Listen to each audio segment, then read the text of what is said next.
Time to talk to Lieutenant General Jerry Boykin, the former Deputy Undersecretary of Defense, former Delta Force commander. Let me just give you some advice, folks. You do not mess with Jerry, which is why he's remote, so I can go ahead and ask him a couple of tough questions, and he can't do anything. But it's always good to see you, General. I appreciate it. How do you feel about this, pulling out now? The administration argues it comes a point where the Afghans have to do this for themselves. Do you think they can? I do not think they can, but that said, I think that we should have pulled the divisional frontline combat infantry units out as soon as Osama bin Laden was killed. From my perspective, the hard part of the mission was done.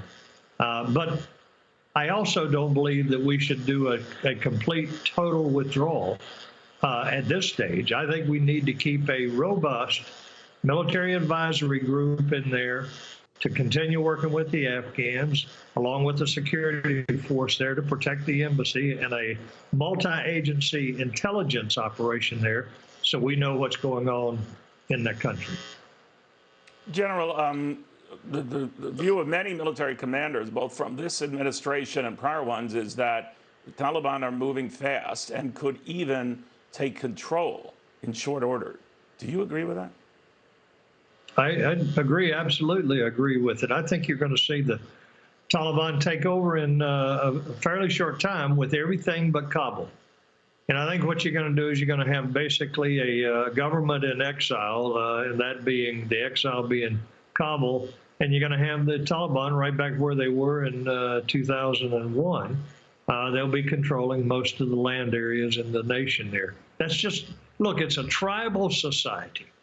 And we as Americans thought we could go in there and get them to embrace a form of democracy that they were not ready for. They've never been ready for.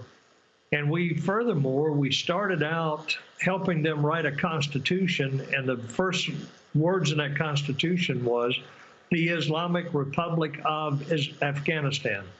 Well, that just shows how little we understand about that part of the world, about Islam. What that meant was that Sharia law was going to be the law of the land. And so we haven't done them any favors in terms of helping them to understand and embrace a real representative government. We're just the latest nation, outside nation, to realize that. Of course, the old Soviet Union, now Russia, found out the same back in the 80s. I'm wondering then, General, who fills that void? If Russia tries again, if China tries, Iran, working through proxies, what do you envision? My great concern is China. And people say, okay, oh, good, let China get in there and get bogged down. Well, hold on. Don't think the Chinese haven't gone to school on us. Don't think the Chinese haven't watched us and taken note of every mistake that we've made. But furthermore, we need to recognize that the Chinese have a foothold in there already. The Chinese have been supporting the Taliban for a long time, providing them weapons and material and that type of thing. And I think the Chinese are smart enough not to try and make that a Chinese colony. I think what the Chinese really want is they want the natural resources in there, particularly the uranium and the lithium and the gold and things like that. So I think the Chinese are smart enough to do this right. Now, if they were to try and make this really one of their colonial conquests, they're going to wind up in the same place that every other empire has. They're going to be bogged down and they're going to regret it. You know, there are a lot of very cynical views out there, General, about our departure here, on whether it was worth all the fighting and bloodshed. But I heard one describe it, well, Afghanistan was used as a base for Taliban to launch attacks on us in the past 20 years. They didn't have that, and they didn't do it. So is now the concern that given that traction and control of Afghanistan, that they will?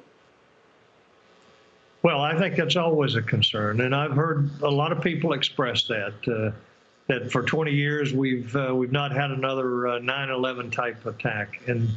But look, the way I look at this is, if they want to strike us, they're going to find another country that will let them marshal do their planning and launch their operation. And by the way, Pakistan would be a perfect place because there's very little difference. When you get up into that border region there, there's very little difference on either side of the border there. So I think that